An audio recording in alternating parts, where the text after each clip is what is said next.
तो कैसे हो आप सारे लोग। आशा करते हैं हम जो जहाँ पर भी हैं अपने अपने कर्तव्यों को सच्चाई के साथ और प्यार के साथ निभाने की जी तोड़ कोशिश किए जा रहे हैं और हम हमारे इस साधना में माँ बाबा के आशीर्वाद से, गुरु की कृपा से और परमेश्वर की इच्छा अनुसार सफल रहेंगे, है ना।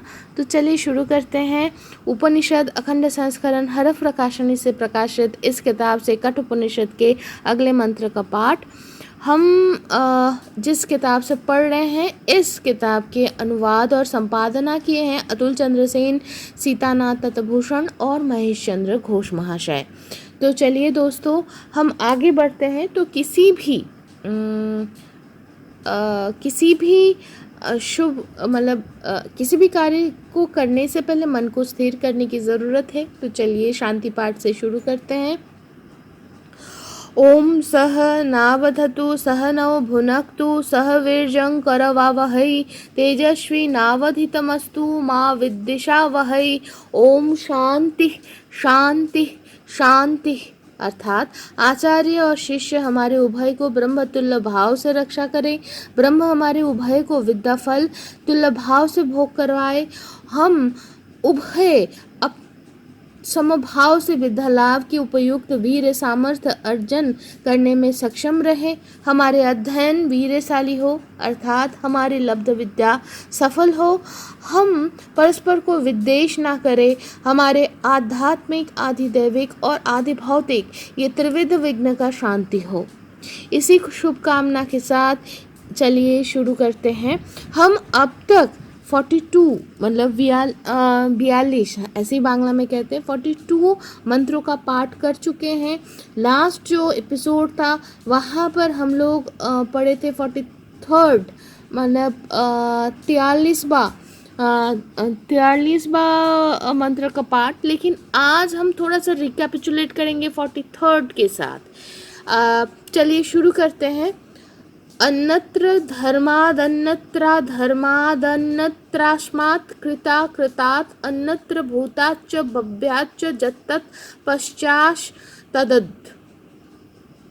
तो इसका अर्थ क्या है? नचिकेता कहें कि हे यमराज, धर्म के अतीत, अधर्म के अतीत, ये जो दृश्यमान, जो कार्य कारण के अतीत, भूत भविष्य और वर्तमान रूप काल विभाग के अतीत जो आप देखे हैं अर्थात प्रत्यक्ष रूप से आप जिसको जानते, जो जानते हैं वे हमको बताइए, वो व्याख्या कीजिए या वर्णन कीजिए। तो नचिकेता इससे पूर्व मृत्यु के बाद आत्मा है रहती है या नहीं, वो जिज्ञासा किए थे जो हम पहले अध्याय पहले बल्ली में हम सुने थे, है ना।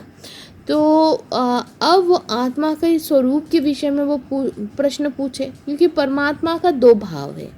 एक साइड में एक तरफ से वो सर्वगत है, सब कुछ के अधीन है, वही वो सर्वातीत भी है। लेकिन जो सर्वातीत है वही सर्वगत है, एक ही एंटिटी है जो सबके अंदर भी है और जो किसी भी चीज़ के अंदर नहीं भी है। जो प्रकृति में या सृष्टि में अपने आप को प्रकाश करवाए हैं वही इस प्रकृति के अतीत भी हैं।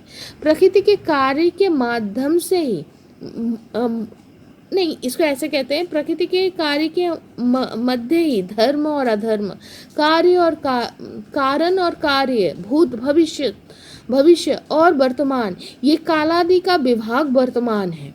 प्रकृति के अतीत परमात्मा में ये सकल भेद नहीं है। ये जो सर्वातीत परमात्मा, इसी के परमात्मा के विषय ही नचिकेत जानना चाहे हैं। नचिकेता जानने के लिए उत्सुक है, वो जानने के लिए प्रश्न पूछे हैं। धर्म विधि अधर्म निषेध है। धर्म और अधर्म यानी कि अतीत विधि और धर्म और अधर्म की जो अतीत, विधि और निषेध के अतीत, परमात्मा स्वयं विधि और निषेध का प्रवर्तन किए हैं, इसलिए वे इन दोनों के ही अतीत हैं। वो इन दोनों में आबद्ध नहीं है। कार्य और कारण के अतीत जगत के समुदाय विषय कर्म कार्य और कारण के श्रृंखल में आबद्ध है ना। तो जो ये कारण के भी कारण है वही सिर्फ इस श्रृंखल के अतीत है।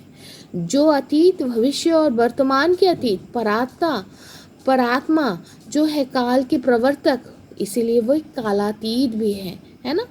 तो इस चीज़ को हम थोड़ा सा रिकैपिचुलेट करते हैं कि कैसे अगर हम ऐसे किसी एंटिटी को हम बताते हैं तो चलिए हम समझने की कोशिश करते हैं कि भाई एक बक्सा है, कार्डबोर्ड से बना हुआ, मतलब कागज़ से बना हुआ एक बक्सा है ना। ये 3 डायमेंशनल है, ये तो हमें समझ में आ रहा है। 3 डायमेंशनल कैसे है भाई? क्योंकि ये 3 मात्रा में है, एक्स, वाई एंड जेड, ये तीनों मात्रा में है और ये इसका ओरिजिन है।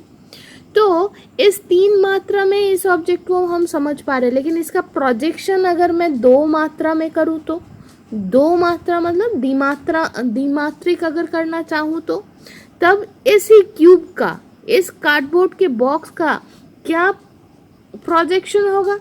एक्स और वाई, ये जो 2D मतलब ये 3D था, अब ये 2D में आ गया तो क्या हो गया? एक कार्डबोर्ड का ही बना हुआ एक छोटा सा कागज़ का टुकड़ा है जो बॉक्स नहीं है। अब ये जो द्विमात्रिक, ये जो प्रोजेक्शन है, ये मैं दूसरे भी हिसाब से कर सकती हूँ। मतलब ये एक्स वाई में था, मैं अगर एक्स और जेड डायमेंशन में करना चाहूँ तो मुझे कैसे मिल जाएगा?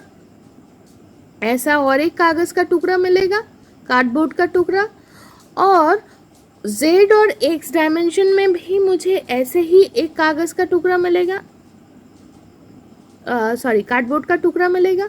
तो मतलब ये जो 3 डायमेंशनल ये जो बक्सा है, ये जो बॉक्स है, कार्डबोर्ड का बॉक्स है, यही आज 2 डायमेंशन में 3 अलग अलग बक्से के रूप में मेरे सामने प्रतिभात हो रही है ना। 1, 2 और 3। तो अगर इनमें अगर बोध होती तो ये तीनों दोस्त भी बन सकते थे और दुश्मन भी बन सकते थे, और या यहाँ पर गुटबाजी भी हो सकती थी कि भाई 1 के साथ 3 जाती है, 2 के साथ 2 के साथ 3 की दुश्मनी है, कुछ भी हो सकता है। क्यों? क्योंकि they don't have the information कि ऑल दिस 3 प्लेन्स, मतलब ये जो तीनों जो कार्डबोर्ड के पेजेस हैं, बोलूँ वही से ही मैं बोलूँ, ये तीनों जुड़े हुए हैं ये 3 डायमेंशन में। तो इस हिसाब से अगर हम समझे तो ये 3D जो है, ये जो 3D बॉक्स है, ये अगर परम ब्रह्म परमात्मा है तो ये तीनों अलग अलग 1, 2, 3, ये इसलिए मैं इसको 0 लिखी हूँ। ये जो है यही तीनों ये कागज़ के टुकड़े भी हैं, but still he is not the same, ये सबके अतीत भी है ना। अब ये कौन समझ पा सकता है? जो ये 2 डायमेंशन में तो नहीं है, जो इसके परे जा पाया है। मतलब नचिकेत अगर 2 डायमेंशनल बीइंग है तो वो समझना चाहता है कि ये 3 डायमेंशनल बक्सा कैसा है। मतलब सहजता से अगर समझने की कोशिश करे तो वो ये समझने की कोशिश कर रहा है ये बक्सा क्या है, कैसे परमात्मा है, क्या है। ये कौन कह सकता है? जो देखा है। कैसे देखा है? आइदर वो 3 डायमेंशनल बीइंग खुद है या उसके ऊपर वो जा पाया है, जाके वो ये 3 डायमेंशनल बक्सा को समझ पाया है। मतलब यम, यहाँ पर जो यम है ना, तो एटलीस्ट वो अपने आप का जो लेवल है उसको उन्नत किया है, कहीं से ना कैसे, तब जाके बोलेगा। अब हाँ, इससे पहले इतने सारे जो डिस्कशन हुआ है कि भाई शिष्य कैसा है, क्या है वो है। मतलब अब अगर नॉर्मली आप अगर सामने वाले किसी एक को लाके अगर बोलोगे कि भाई पता है तुम हम सारे लोग एक हैं, मतलब ऐसे जुड़े हुए हैं, वो कहेंगे अरे भाई क्या बोल रहे हो, मेरे हाथ में फुलसी हुई है, उसको दर्द तो नहीं हो रही but still we are connected. तो ये था मैथमेटिकल प्रोजेक्शन, ऐसे हम बता सकते हैं। तो चलिए आगे बढ़ते हैं कि ये जो जानना था, ये जो प्रश्न पूछा है हमारे लिए, मतलब नचिकेता ने ये जो प्रश्न पूछे हैं, इसके बाद क्या हुआ। तो हम अब आगे बढ़ते हैं 44th जो क्या कहें 44th जो, हाँ ये चला गया 44th जो श्लोक है, मंत्र है, उसके पाठ से सर्वे वेदा जत पद मामनन्ति तपांक्षि सर्वाणि च जत वदन्ति यदिच्छन्तो ब्रह्मचर्यं चरन्ति तत्ते पदं संग्रहेण ब्रवीमो मीते तत्।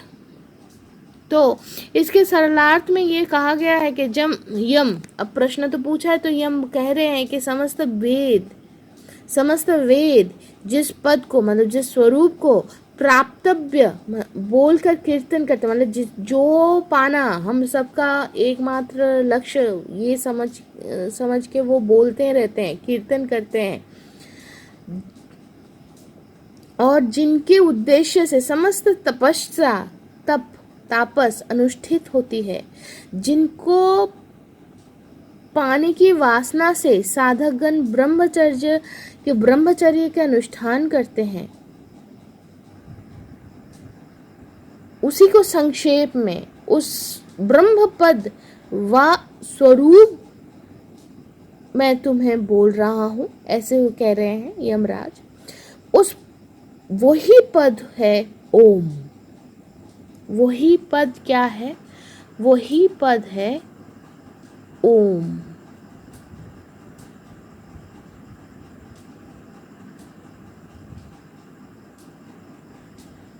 तो आगे बोल रहे हैं, विशिष्ट व्याख्या में कहा जा रहा है, नचिकेता के प्रश्न सुनकर यमराज प्रथम चरण में ही परमात्मा वाचक और प्रतीक जो ओम है उसकी व्याख्या करना शुरू कर रहे हैं, क्योंकि प्रथम मतलब एक झटके में अगर स्वरूप समझाने की चेष्टा ना करके वो प्रतीक द्वारा उस विषय को सहजता से समझाने की कोशिश कर रहे हैं।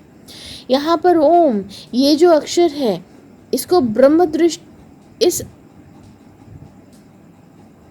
इस अक्षर में ही ब्रह्म दृष्टि की बात कही गई है, मतलब इसमें ही आप ब्रह्म को देखो ऐसे समझाया जा रहा है। समुदाय तपस्या में जिनका मनन होता है वही ओंकार वाच्य ब्रह्म है।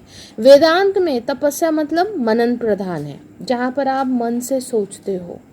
जो तापस के साथ ब्रह्म का मनन नहीं है वो वेदांत के हिसाब से वो तपस्या समुचित नहीं है। शायद इसीलिए हम हर मंत्र के आगे एक ओम जोड़ देते हैं, ताकि वो वेदांत के हिसाब से भी सही तापस हो।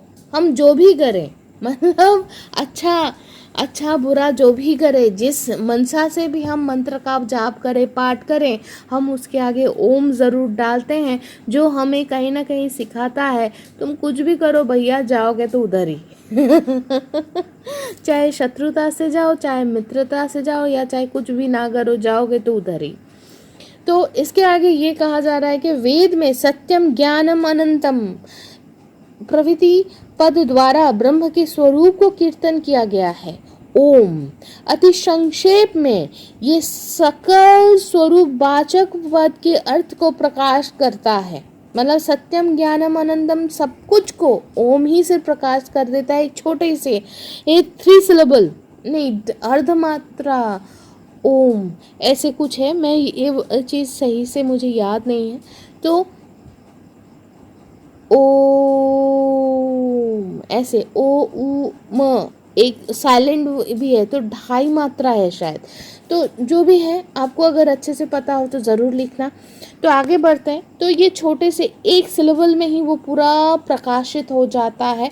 इसीलिए ओम शब्द ब्रह्म के स्वरूप के संक्षिप्त वाचक व अर्थ प्रकाशक है। ओंकार ब्रह्म का वाचक व ज्ञापक बोलकर ही उसको शब्द ब्रह्म बोला गया है, मतलब वो इतने संक्षेप में उस परमात्मा को प्रकाशित करता है। इसलिए ओम ये जो है शब्द ब्रह्म है। संयम इसका प्रोनाउंसिएशन थोड़ा गड़बड़ हो रहा है। संयम के साथ जो लोग चलते हैं वे इस ओंकार वाच्य ब्रह्म पद को लाभ करने के लिए ही गुरु गृह में जाते हैं, वास करते हैं, वीर्य धारण प्रभृति बहुत सारे कठोर ब्रह्मचर्य का अनुष्ठान करते हैं। तो अब कब लाभ होगा, कैसे होएगा, इस जन्म में होगा या नहीं, वो तो गुरु की कृपा है, गुरु की इच्छा है, यानी कि परमात्मा की इच्छा है। वो तो हम जैसे होगा वो हम देखते रहेंगे। लेकिन तब तक खुश रहिए, प्रार्थना में रहिए। टाटा।